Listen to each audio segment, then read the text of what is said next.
Cool, so welcome. If you're wondering why we're not in our usual spot on a Friday, we are in our beautiful second facility here in London, and it's looking pretty good, right? It's looking really nice, yeah. Yeah, definitely. we got, as you can probably hear, the rumbles of kick drums around us as students are learning all about music production and DJing. And we're doing a very special broadcast today to show you guys quickly a plugin that we really love. We're going to do a few of these, maybe on a Friday, maybe on a Monday, we shall see. Make sure you keep tuned to our page to find out more. But for now, Ski, maybe you can introduce what is this plugin and why is it amazing? Okay, I love this plugin. I've had it for a good few years now. And it's called the TAL-U-NO-LX. Let me just bring up the website here, there we go. And what it is a very faithful recreation of the famous Roland Juno 60. Very famous. Just brief history, the Juno 6 was the first one that came out, and that came out in 1982. It was then very quickly superseded by the Juno 60, just to have you could save the patches on Juno 60, but didn't have any MIDI. And then the Juno 106 came out, which you've got, I believe. I do, we were just talking about that. Six voices, healthy. 6 voices, and it gave it MIDI, which is amazing. Yes. So, yeah, I mean, it's interesting, this synth, in light of the recent Roland Boutique synths that came out. Oh yeah, the little baby ones. Yeah, which are fantastic, but only 4 voice, which is a shame. Yeah. I've got the JX3P one, and then I go to play a chord, and it's like, really? It's just not the same. It's good though, it is good. Same, yeah. Thanks to James Wiltshire for lending it to me. Yeah. But this is a fantastic synth, and I'm very privileged to have this controller as well, which is made by Soundforce. It's the FSC60, and this basically, it's a kit, and it maps to pretty much all the controls on the U-NO-LX, which is great. So we'll just have a quick look at that as well. Yeah, cool. So this is bespoke. It's bespoke. Made for this plugin. Exactly. Okay, cool. So yeah, it's really cool. And I mean, should we just steam straight into it? Let's hear that. Okay, I'm going to put my glasses on. Getting serious. So I can actually see what's going on. Now, I don't know if you remember, but a few years ago, I did a Deconstruction, which is the famous Larry Heard, Can You Feel It? And I actually used an earlier version of this plugin for that. But I've ported the patches over, and I'll just give you a quick reminder of the track. Classic. So, and I did a bit of research before this and found out that Larry Heard did actually have a Juno 60. So that's what he used for the bass line and the pad sound. So there's the patch there.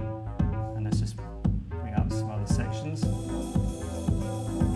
So I'm using this for the pad as well. Just quickly go through all the scenes.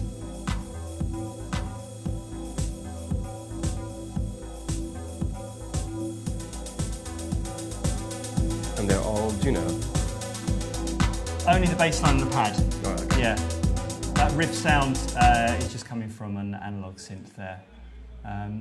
So yeah, if we just look at the bass sound here.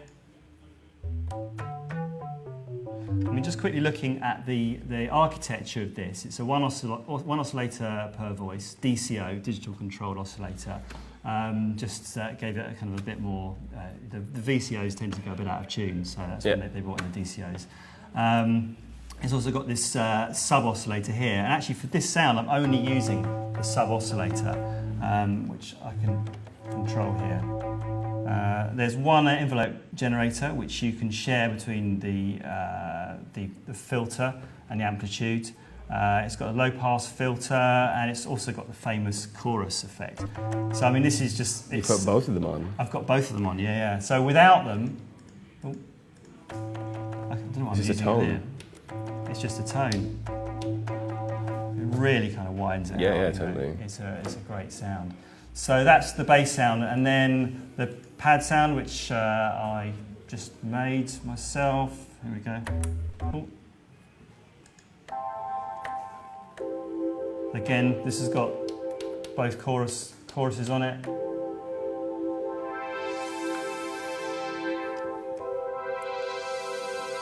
So it's fantastic. I'm just so obviously it's the kind of the first control that most people go for, isn't it? On an analog synth, but is the filter cutoff.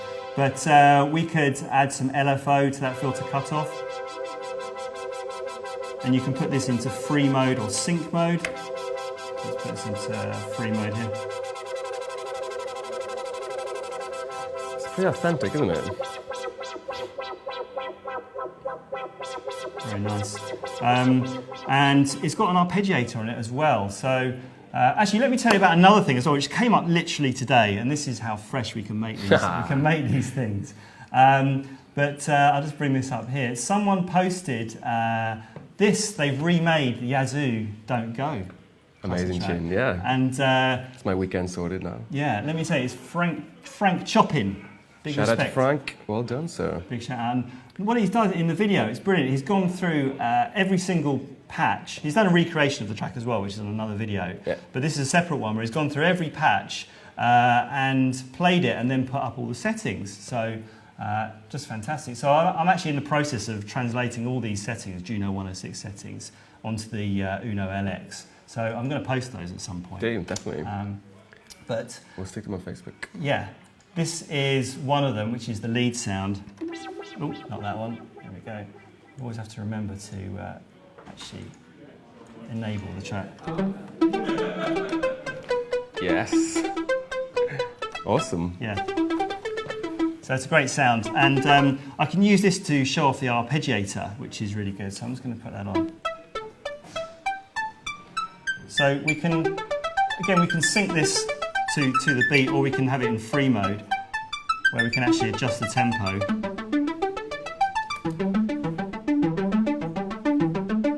Just setting the range there, so that's 3-octave range.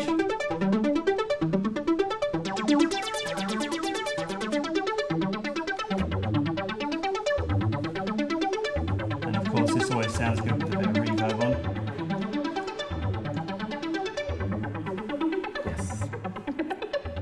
Going into Vangelis territory, Exactly. which is a great place to go. Exactly, yeah. So, yeah, I mean, I think this is great. I mean, I just love the kind of hands-on feel of an analog synth.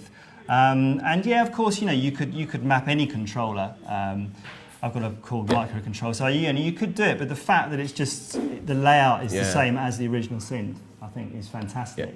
And it just kind of opens it up, and I think it's such a great competitor. I mean, if you can't get hold of a Juno 106, or you don't want to go for one of the new Roland boutiques, and so I think this is a fantastic option to go for. Yeah, for sure. So yeah. How much? So obviously you can use this without this. You can use the synth without the controller. Yeah, of course. It's just a VST. So yeah, you could. What is it, like 60 quid or something? This thing? Or this one? This one? Yeah. Let me just have a quick look, shall we?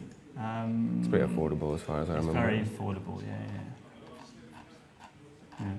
So it's about 60 quid or something. About 60 quid, yeah. Sorry.